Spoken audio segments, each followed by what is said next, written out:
Hello, hello, hello. Sorry. It never fails, never fails. One of us is going to be dancing.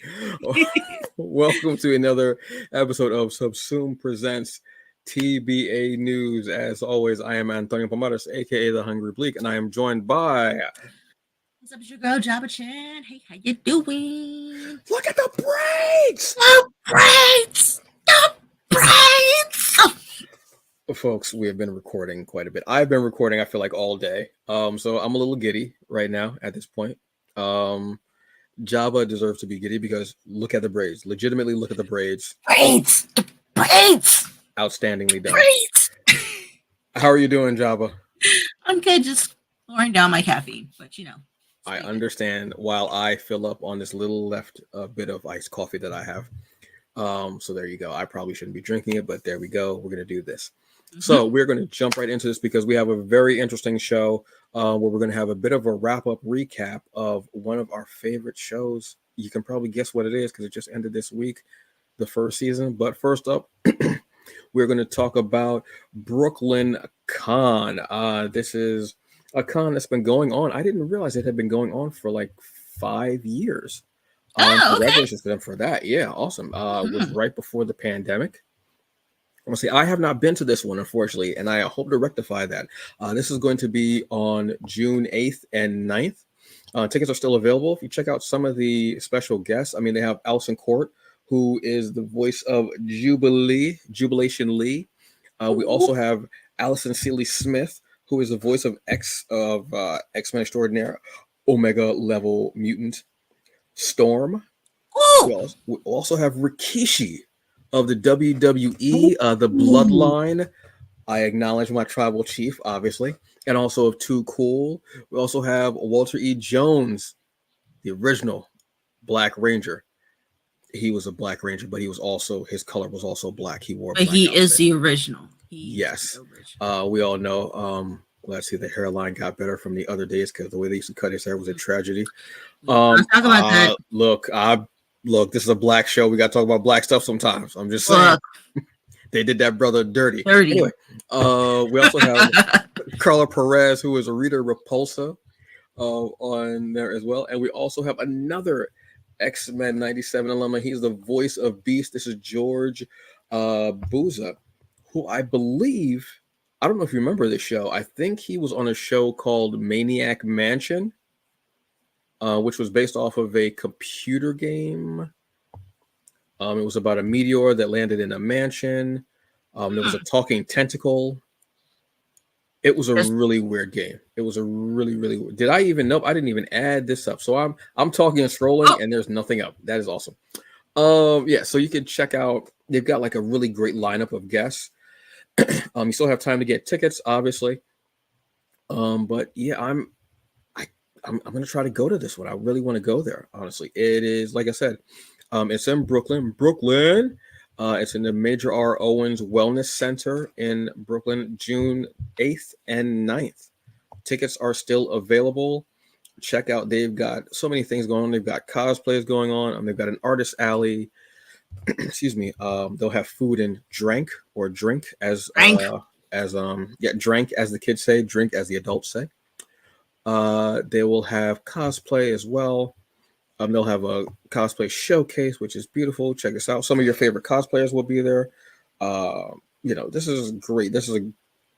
I just love seeing any events like this that are in the area, like the tri-state area, especially in New York, obviously, because it's fun. It's just another event that you can go to just get your geek on, just celebrate, have fun, and just enjoy yourself. And another reason to see people on the trains in full regalia of their cosplay. I love it. Maybe somebody could go there since they are the connoisseur of cons. I'm just saying. I'm just putting out. Look, that honestly, Brooklyn Comic Con has been scrolling on my IG story as a sponsor. I'm like, I've been looking at it, and I'm like, I'm trying. Summer. I'm trying to do my best here. All right. Just got saying. Too many up here.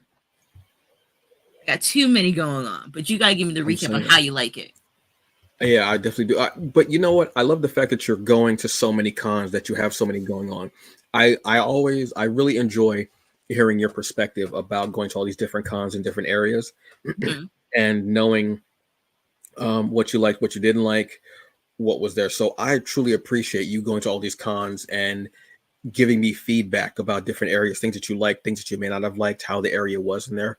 I really enjoy that, truthfully. Oh, thank you. You're welcome. And what have you got next for us? The Jabba one. Well, speaking of cons, I'm going to be attending one next week. It's called Thy Geekdom Con. So that's going on between May 24th and 26th. It's going to be in the Greater Philadelphia Expo Center in Oaks, PA, or for some people, Phoenixville, PA. Just saying. This will be my second time doing this one. And I would say for the Expo Center for this one, it's pretty big. Is this a different venue that they had last year? No, same one, but like the way the venue is set up is like you can have different shows like at the same time. Cause I think there was one I was at last year where it was a smaller convention and then they had like a car show like right next to it. So like you were hearing music from the car show to the next one there. So yeah. Oh, wow. But yeah, this one I'm enjoying because for one thing, I got a corner table. I'm super excited. So I'm like, yes, a little bit more real estate. I'm excited for it. Oh. And if we go to the guest list, we can see who's going to be there because you know why. We also have another Ranger coming in. We have Mr. Bosch. And if you guys don't know, he is also the voice of Ichigo from Bleach. Yes. He's also in from JoJo, from JoJo's Bizarre Adventures. Like I said, the man's been doing anime for years besides doing Power Rangers, okay? Yeah, like I'm looking at this list. I didn't know he did these people. Like Gio from Demon Slayer. He did Vesher Stampede from Trigun. Yukio in Blue Exorcist.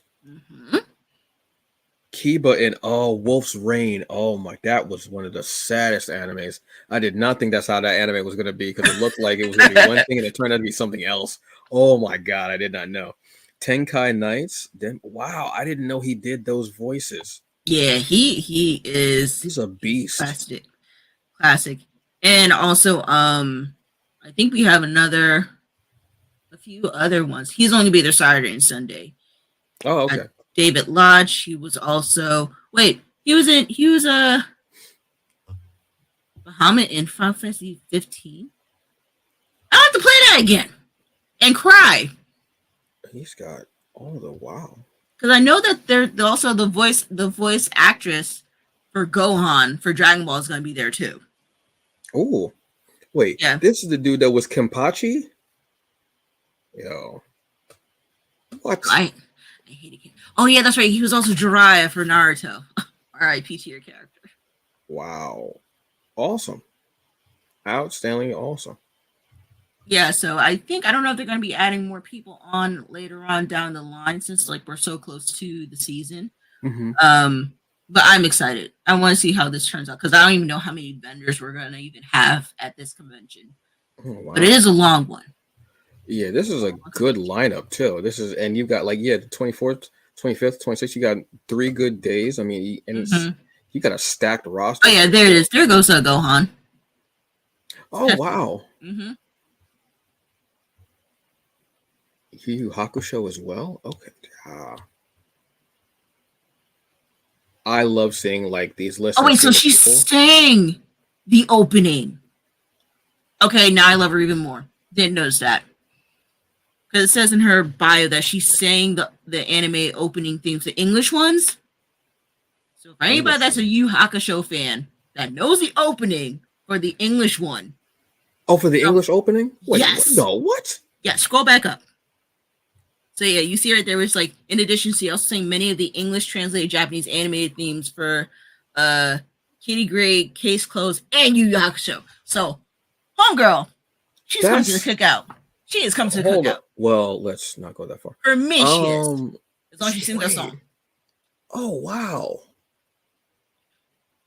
I can hear that as clear as day in my head, too.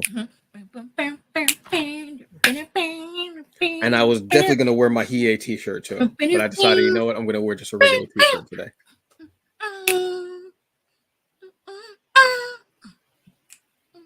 Thank you for waking me up. Damn. Wow. Okay, that's awesome. That's. I wish I could go to this now. He was Alphonse. Oh, poor baby. For Full Metal. At the age of 12? Wow. 12? How old? Wait, look. Yeah, wait, he's like, how old is this guy now? He started voice acting at 9. Oh, wow. Yeah, but the fact that he played like Alphonse Elric and that role alone, oh my god. I can only imagine the trauma that boy had. He took on over 200 anime roles. Oh, that's right. He's Senku and Dr. Stone. That is a big change. Yeah, wow. From Alphonse to Senku?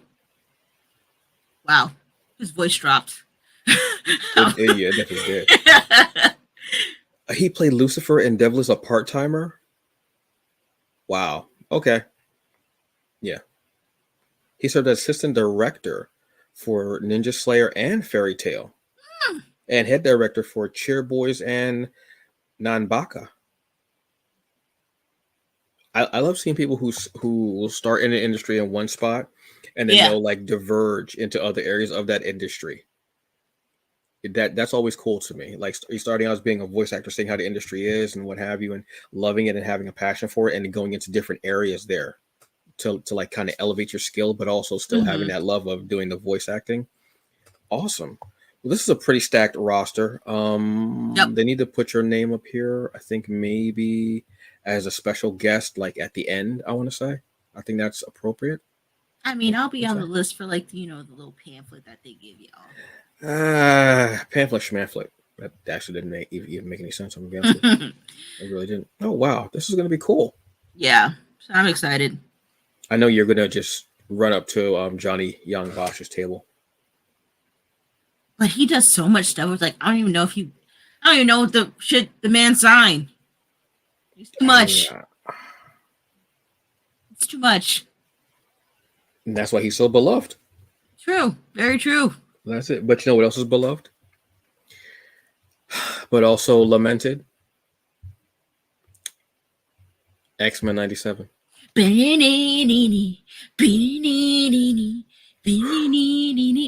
My God. Yes. Who? Okay. Child. Like. So we got 10 episodes. Yes. No filler.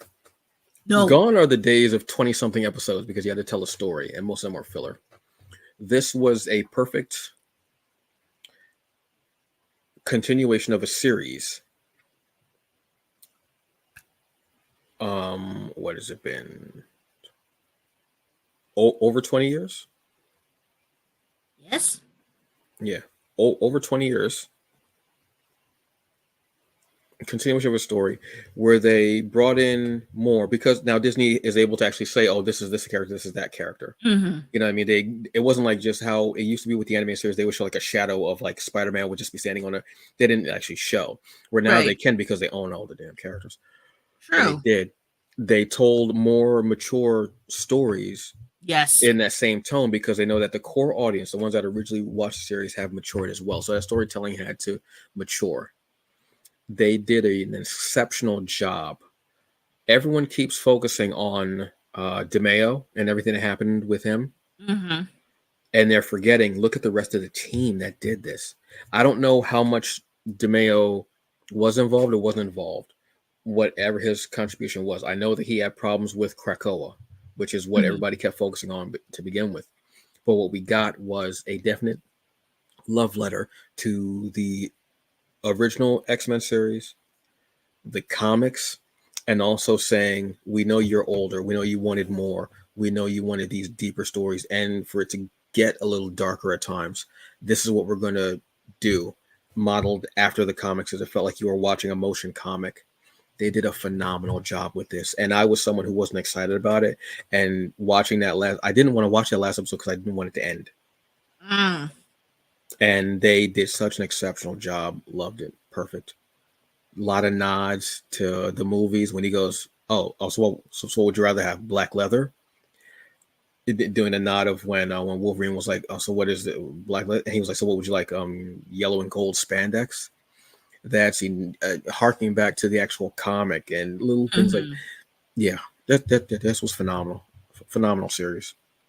I mean, I enjoyed it, like especially, like for me, I guess you could say it was kind of like how like most animes would kind of run, like if they're like those one seasonal, where it's like the first like couple episodes are like light with a little bit of like darkness.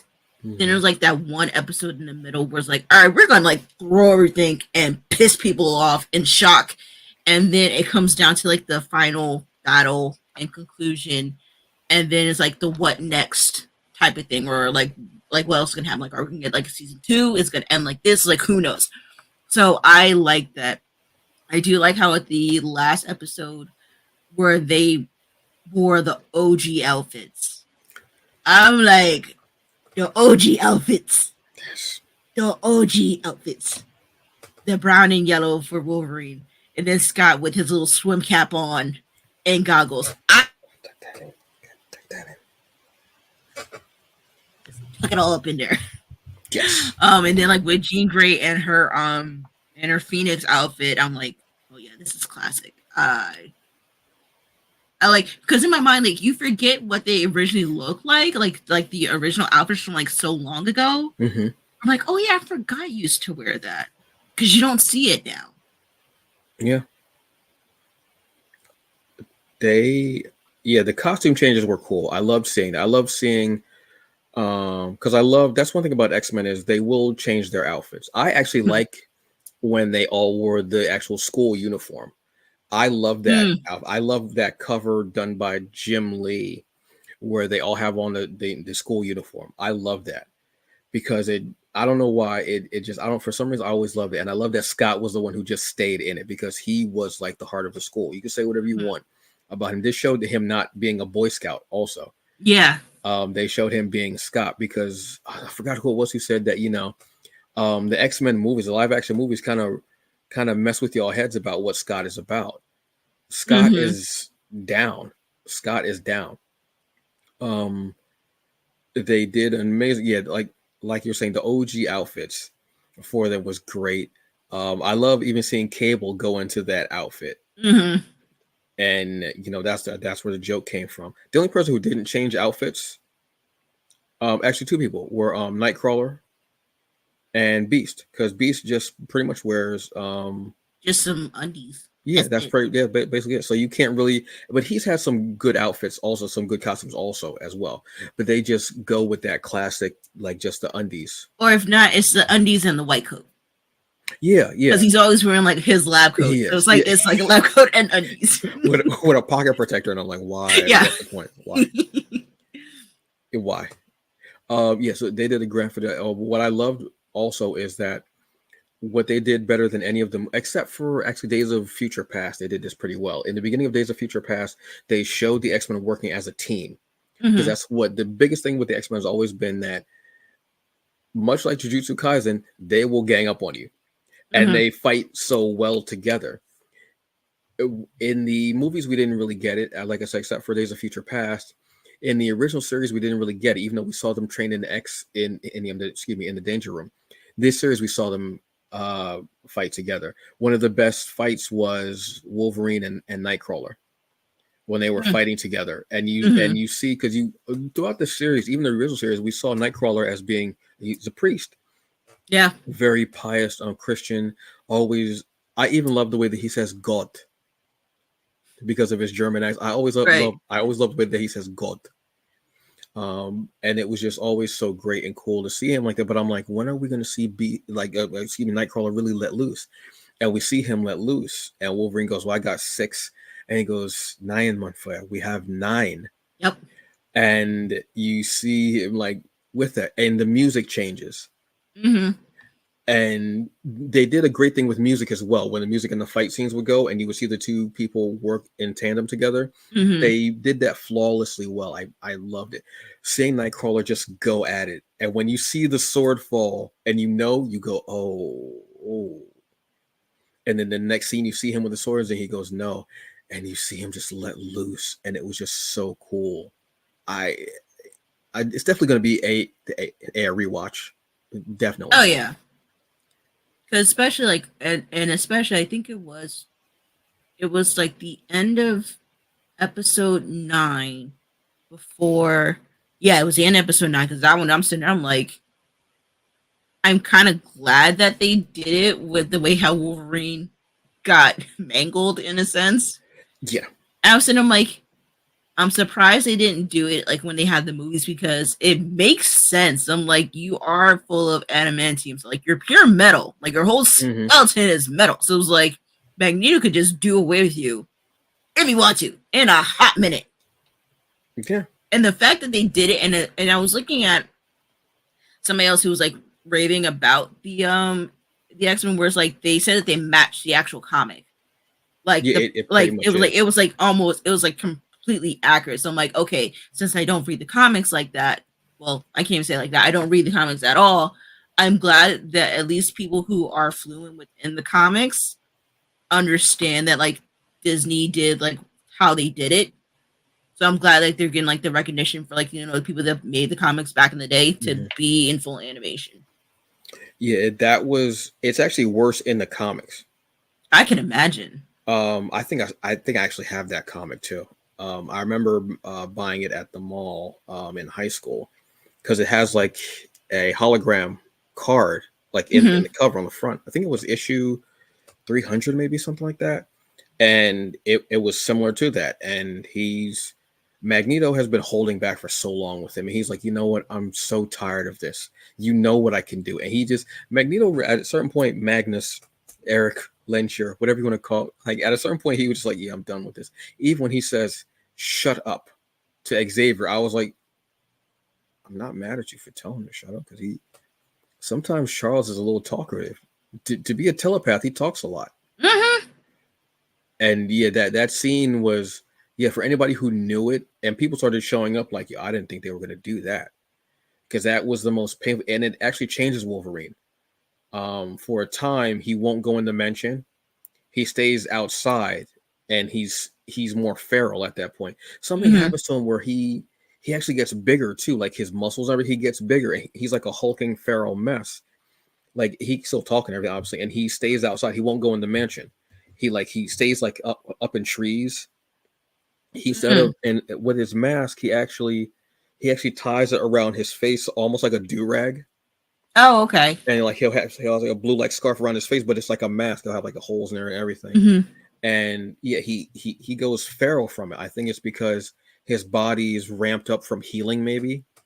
Ooh, okay. Everything. So that just because he's already feral to begin with, so it just revs up his feral nature. But it changed him a lot, and I forgot how he ends up getting it back. I believe it's from Apocalypse, because he ends up becoming Death for a while for one of Apocalypse's 4 horsemen. Who does make a cameo at the end of the episode? 2 cameos. Wait, I know Apocalypse was in one of them. Wait, he came back again? Did I miss it? Do I have to rewatch it? There were 2 cameos with him, before and after. Look at the character that's in Africa. Look at the face, the markings. I'm gonna have to give me a good chance to rewatch it now. When they go, because that's his real name. That's him before his mutation. Oh. So when you see that character with the spear and everything in Egypt, watch the episode again. First off, it's going to be beautiful to watch it again, obviously. Right. But watch it again. He makes 2 cameos, because you see that they're in like 3 different time periods, right? Right. There's 3, yeah. There's like back in like, what is it, 3000 BC, something like that? Yes. You see Apocalypse. Right. That time. And then they go to modern, and then they go to the future. Right. You see Apocalypse how we all know him to look. I gotta rewatch that episode now. Watch it. You'll notice the minute you see the markings on his face. Okay. The blue, you'll know who it is, because he talks, because he actually says his name to his actual name. Okay. But we haven't really seen that in the animated. Have we? No. We haven't. We haven't seen that in the animated series. We've only seen the Apocalypse that we know in modern time. But you end up seeing him before. And you said he's in the future too. Well, in the future, it's the Apocalypse that we know. You know, the blue and everything like that. But when you see him before, you see him with he had long hair. Yeah, that part I know about, but now with the future one, I have to like relook at. So I have to. Oh, no. You'll see the one that's before is like him before he actually became blue and all that. Okay, yeah. I remember that part. Yeah, so that's him also. With him with long hair, that's him before his mutation really takes place, before he becomes the blue that we know. Okay. The one that's in the future is the one that we all know, the blue skin, the really deep voice and holding that playing card, everything too. I have to watch it again. So he has to watch it. So he has two cameos in there. One before he's blue, and one after he's blue, like the one that we're the more traditional, I should say. Look, I'm excited about the Four Horsemen.